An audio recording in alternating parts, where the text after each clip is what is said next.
You can now own Bitcoin through the exact same app your parents used to buy Apple stock, without ever downloading a crypto wallet, without ever writing down a seed phrase, and without your money ever touching a crypto exchange. Yes. Sounds too easy, right?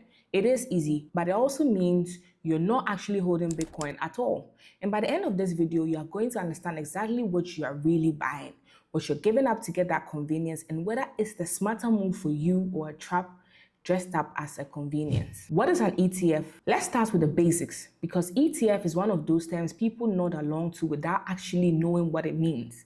ETF stands for Exchange Traded Fund. Think of it like a basket. Instead of buying one single thing directly, you buy a share of a basket that holds that thing on your behalf. The basket trades on a regular stock exchange just like a stock. You can buy it, sell it, watch its price move, all inside a normal brokerage account. People have used ETFs for decades to hold gold, oil, real estate, entire stock indexes, all without personally owning a gold bar in a vault or a barrel of oil in the warehouse. A crypto ETF applies the exact same idea to Bitcoin or Ethereum or other digital assets. Spot ETFs versus futures ETFs. Now, not all crypto ETFs are built the same way. There are two main types, and the difference matters a lot. A spot Bitcoin ETF actually holds real Bitcoin. The fund company buys actual BTC, stores it in a licensed custodian, and each share of the ETF represents a claim on a slice of that real Bitcoin. When you buy the ETF, real Bitcoin gets bought behind the scenes to back your share. A futures-based ETF is different. Instead of holding actual Bitcoin, it holds futures contracts, agreements that bet on where the price of Bitcoin will be at a future date. It tracks Bitcoin's price movement, but there's no real Bitcoin sitting in a vault backing it. Futures contracts also need to be rolled over periodically, which can quietly eat into returns over time in a way that spot ETFs don't. Spot ETFs are generally considered the cleaner, more direct way to get Bitcoin price exposure through this structure. Since 2024, several major spot Bitcoin ETFs have launched in the United States. Names like BlackRock's, IBIT's, and Fidelity's FBTC are among most well known. How a spot Bitcoin ETF actually works behind the scenes. Let's go one layer deeper, because this is the part almost nobody explains. When you buy a share of a spot Bitcoin ETF, here's roughly what happens. The ETF issuer, which is a large financial company, works with what's called an authorized participant. These are big institutional trading firms. When demand for the ETF goes up, the authorized participant buys real Bitcoin on the open markets and delivers it to the fund. In exchange, the fund creates new ETF shares for that participant to sell to investors like you. That actual Bitcoin then sits with a licensed regulated custodian, a company whose entire job is securely storing the fund's crypto. You never touch it, you never see a wallet address, you just own a share that's designed to track the Bitcoin's value. When you sell your ETF shares, that process can run in reverse. Shares get redeemed and Bitcoin can be released back out of the fund. But as an everyday retail investor, you are not the one doing all of that. You are just holding a ticker symbol on an exchange, and the fund handles all the actual Bitcoin movement behind the curtain. Why people choose ETFs over owning Bitcoin directly? So why would anyone choose this over just buying Bitcoin directly?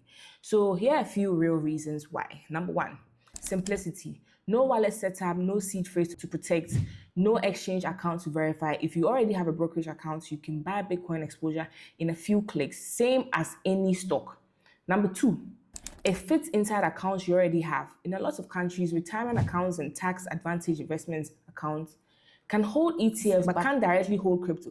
An ETF-less Bitcoin exposure sits inside the same structure alongside your other long-term investments. Number three, no personal custody risk. You can't lose a seed phrase you never had. You can't accidentally send it to the wrong wallet address. The custodian holds the actual security responsibility. Number four, it can be simpler at tax time in many jurisdictions since your broker is already tracking cost basis and reporting the same way it does for stocks, though the specific tax treatment depends entirely on your country. So that part is worth checking with an actual tax professional rather than just taking my word for it. What do you actually give up? Now, here's the other half, because convenience always has a cost. And that's where the video's title comes back around. One, you don't actually own the Bitcoin. You own a share of a fund that owns Bitcoin. That might sound like a technicality, but it means you can't withdraw actual BTC.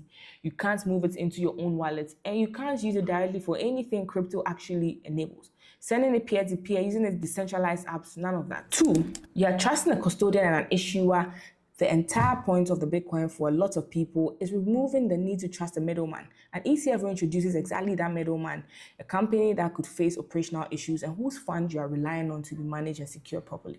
Number three, ongoing fees. ETFs charge what's called an expense ratio, a small percentage taken out of the fund every year just for holding it.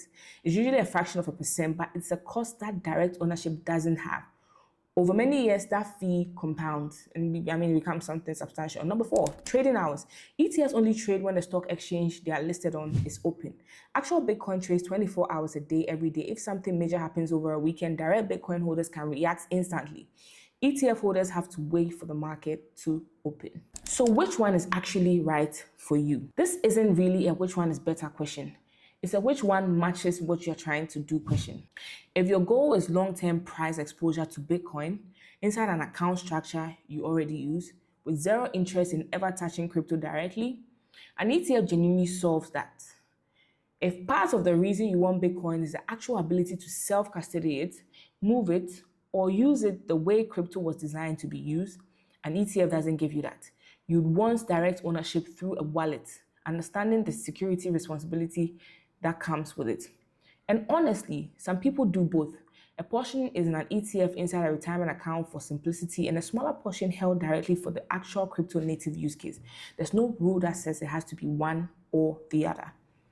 Now, let's recap everything that we have learned in this video today. Let's bring it all together.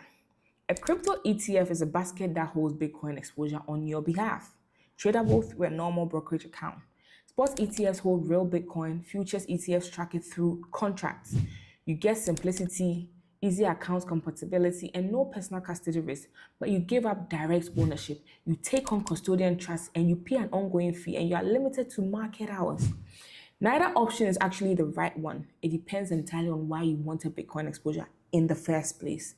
If you want to go deeper on the direct ownership side, how wallets actually work, how to self-custody safely, and how to avoid the mistakes that trip up beginners, I've got full episodes covering exactly that.